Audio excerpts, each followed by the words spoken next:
प्रिय भक्त, सुनो ध्यानपूर्वक, क्योंकि यह शिक्षा केवल शब्द नहीं बल्कि आत्मा को जगाने वाली दिव्य वाणी है।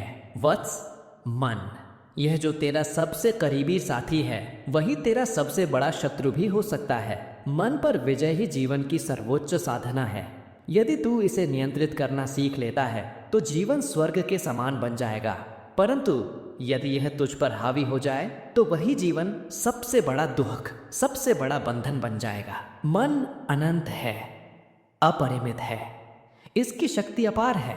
यह किसी भी मनुष्य को ऊंचाई पर ले जा सकता है या गहराई में डुबो सकता है।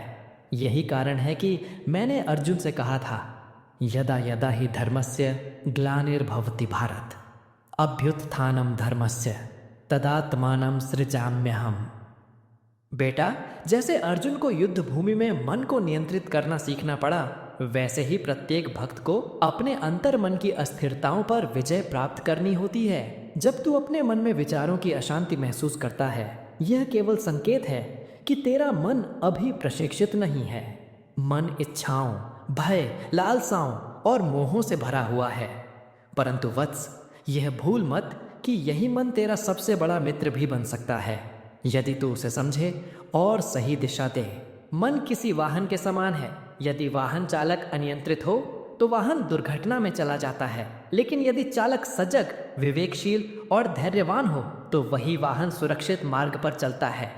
इसी प्रकार मन को संयम और अनुशासन की आवश्यकता है। हर सुबह और हर शाम अपने मन का निरीक्षण कर, देख कि वह कहाँ भाग रहा है, कौन से विचार उसे विचलित कर रहे हैं। जब तू अपने विचारों, भावनाओं और इच्छाओं को पहचान लेता है, तभी तू उनके स्वामी बन सकता है। यही आत्मनिरीक्षण की शुरुआत है। फिर मन को शांत करने का अभ्यास कर। जैसे नदी का बहाव धीरे धीरे शांत झील में बदल जाता है, वैसे ही नियमित ध्यान और एकाग्रता से मन स्थिर होता है।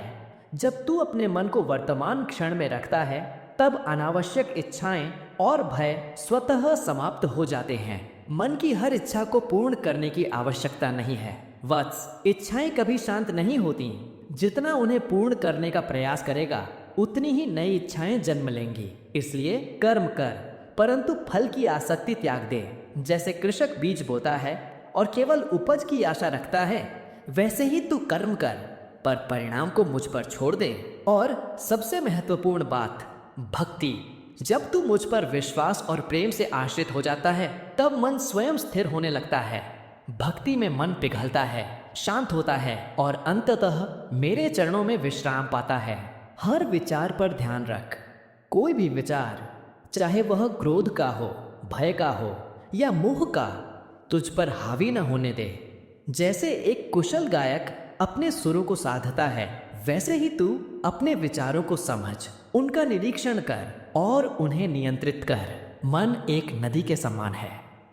यदि उसका जल अनियंत्रित बहने लगे तो वह बाढ़ बनकर विनाश कर देता है, परंतु वही जल जब उचित दिशा में प्रवाहित किया जाए तो खेतों को सींचता है, जीवन को हरियाली देता है।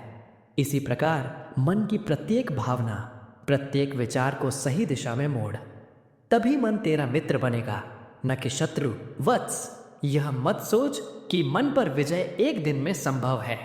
यह एक साधना है, सतत अभ्यास, संयम और गहन ध्यान की साधना।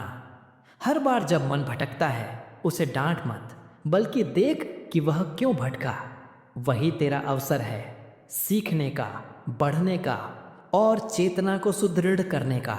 मनुष्य की सबसे बड़ी असफलता यह नहीं कि उसने गलती की, बल्कि यह कि उसने अपने मन को नियंत्रित करना कभी गंभीरता से नहीं सीखा। इसलिए प्रिय वत्स, मन पर विजय ही सबसे बड़ा कर्म है।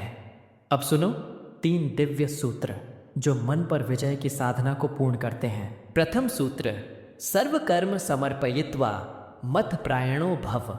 अपने सभी कर्म मुझ में समर्पित कर फल की चिंता त्याग दे।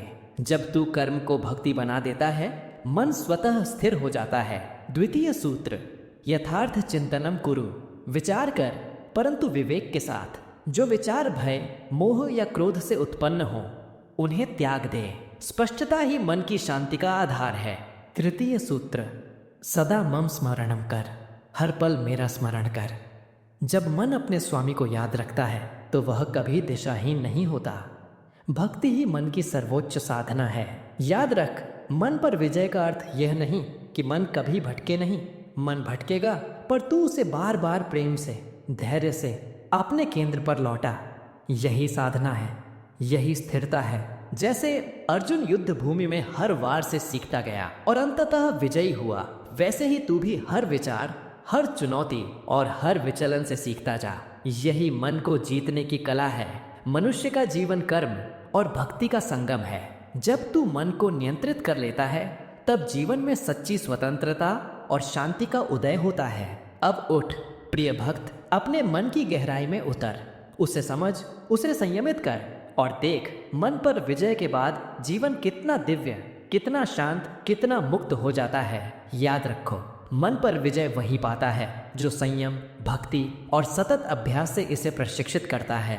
मनुष्य का जीवन तभी पूर्ण होता है जब वह अपने मन का स्वामी बन जाता है। अगली बार भी यही मिलूंगा मित्र, याद रखना मुझे।